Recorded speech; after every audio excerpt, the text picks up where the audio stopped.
तेन तस्मै श्री गुरवे नमः। वै गौरचंद्राय राधिकायै तदालय कृष्णाय भक्ताय बोल रहे हैं लोग ऐसे लाइव में लाइव कर रहा है।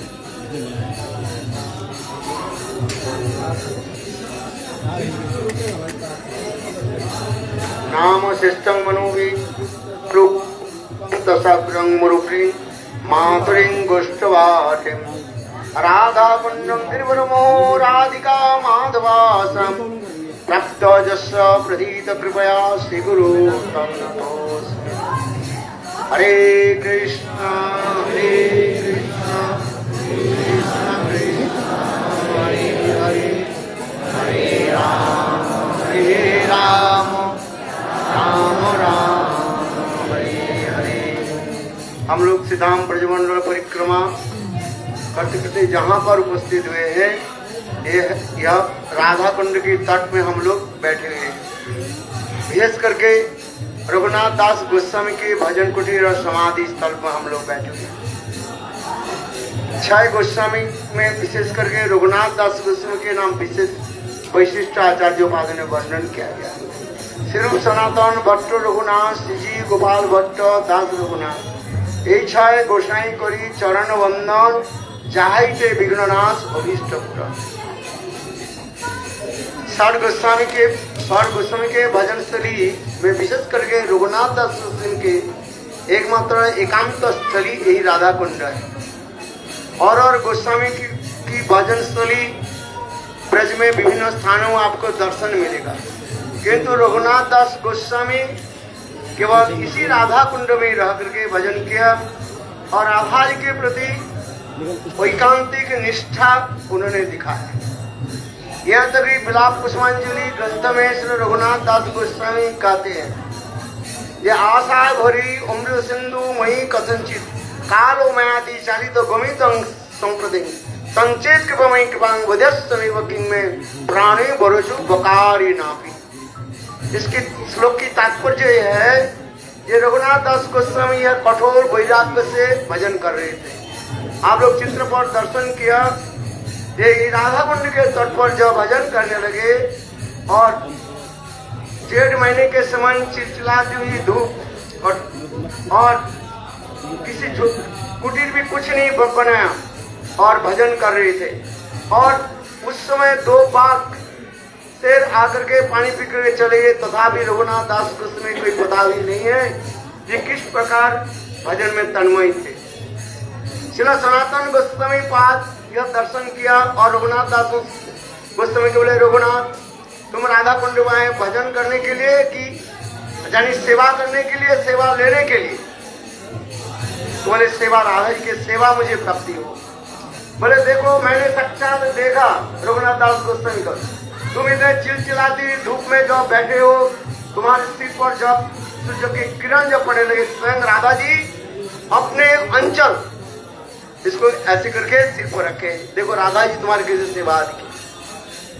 और 2 शेर आकर के पानी पी गए, तुम्हें भी पता भी नहीं। इसलिए रघुनाथ दास कहले, देखो रघुनाथ एक कुटीर भजन कुटीर बनाओ। उन्होंने बनाया स्वयं रघुनाथ संत सनातन गोस्वामी पाद रघुनाथ दास गोस्वामी के लिए यह बड़े भजन कुटीर भी बनाया। इस प्रकार कठोर वैराग्य के साथ भजन आदि करते थे, जिसके भजन कठोर वैराग्य की देख करके स्वयं कृष्ण कहने लगे, हे रघुनाथ तुम्हारे कठोर वैराग्य देखकर मेरे हृदय द्रवीभूत हो गया, मैं तुमको कृपा करना चाहता हूँ। रघुनाथ दास गोस्वामी श्लोक में कहते हैं, बकारी कृष्ण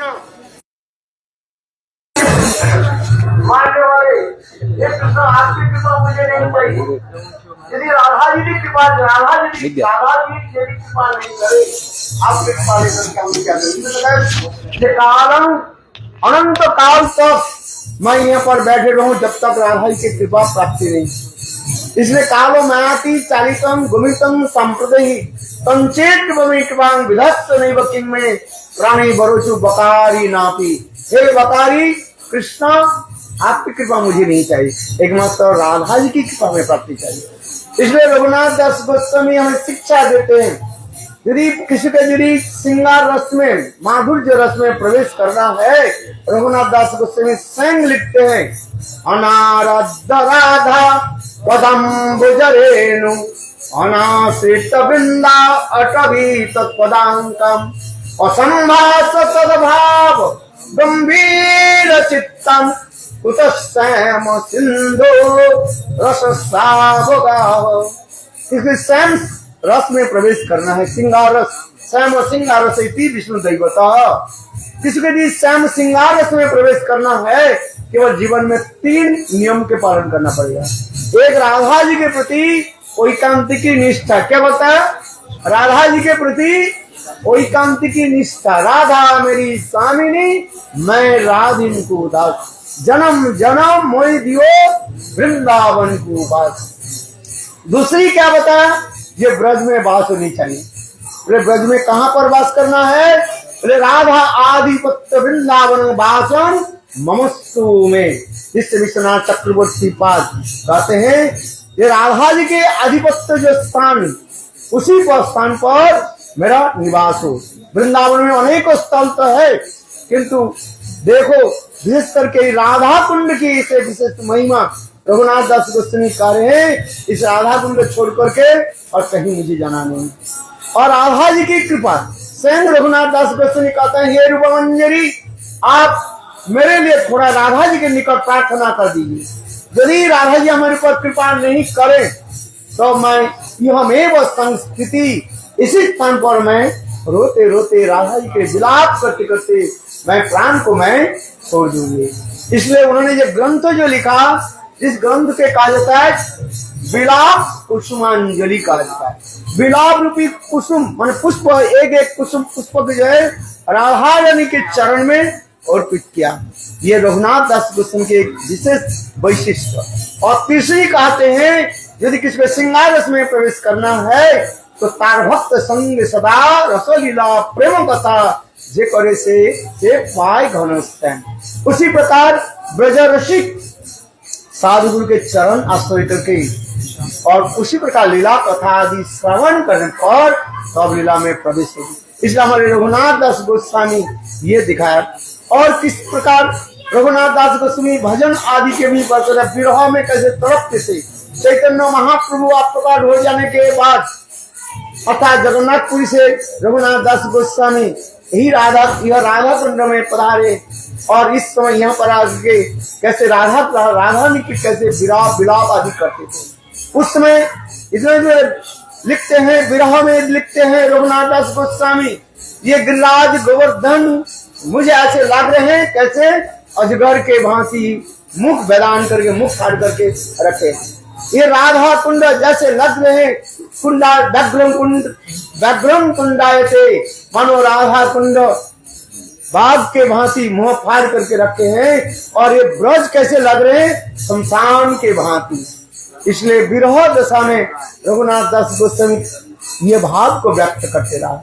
और रघुनाथ दास गोस्वामी इस प्रकार विलाप आदि करने लगे, इतने रोने लगे। उनको रोना देख करके रूप गोस्वामी पाद उनके दान के लिए कौमुदी उनके ग्रंथ दे दिया। इतने सुंदर उसमें लीला आदि जो वर्णन है, उस लीला को पढ़ करके रघुनाथ दास गोस्वामी के विरह और भी बढ़ गया। उस समय नाम उनको दिया था रघुनाथ दास रूप गोस्वामी उनको दिया अरे नहीं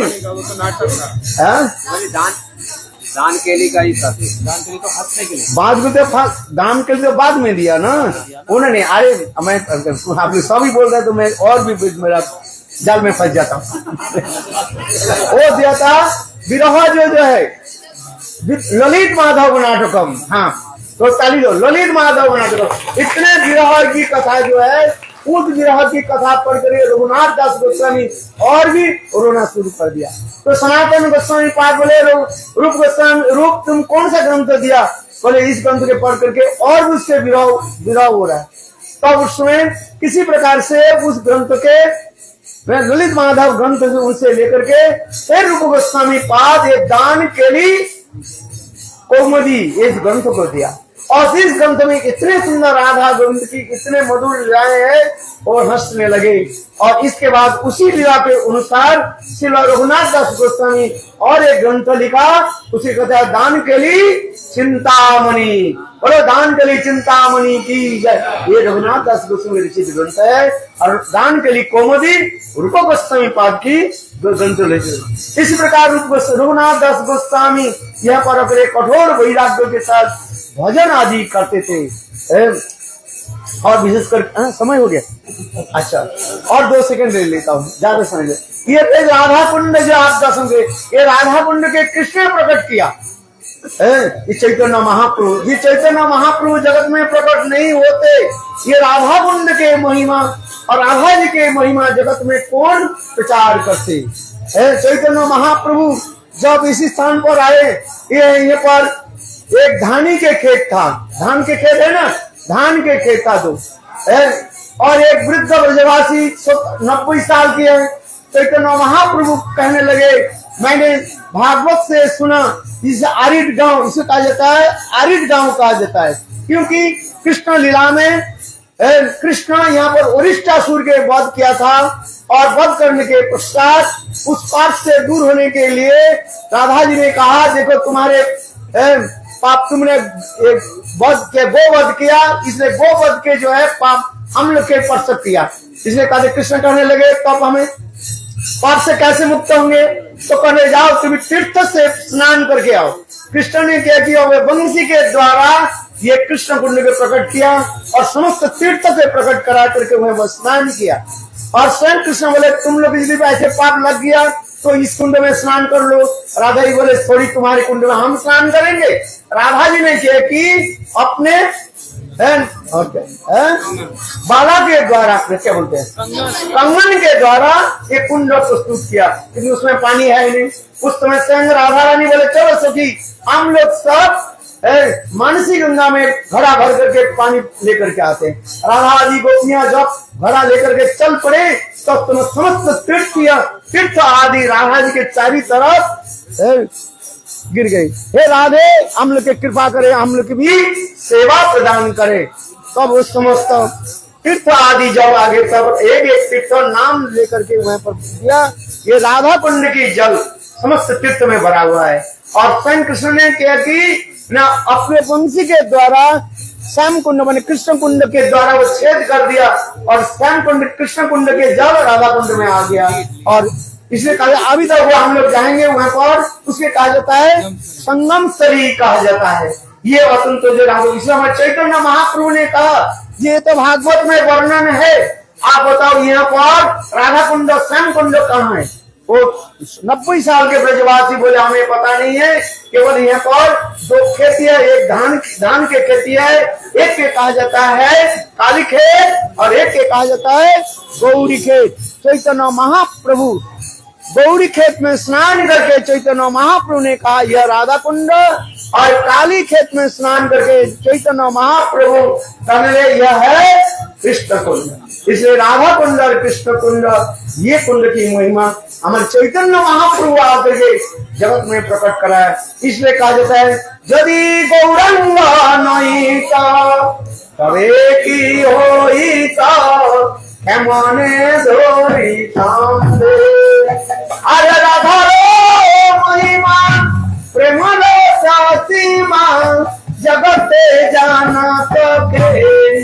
राधा कुंड सन कुंड और राधा जी के प्रेम रस की महिमा सर्वोत्तम महिमा कौन जगत में प्रकाश करते?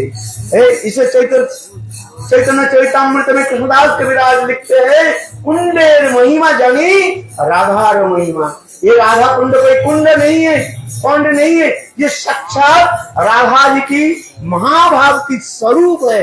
ये राधा कुंड है। इस राधा कुंड में स्नान आदि करने पर सब तीर्थ में स्नान हो जाता है और साक्षात में महाप्रेम उत्पन्न हो जाता है। बोलो राधा रानी की। बार बार बोल रहे हैं जो बंद करना पड़ता है राधा कुंड की कथा। बोलो राधा कुंड की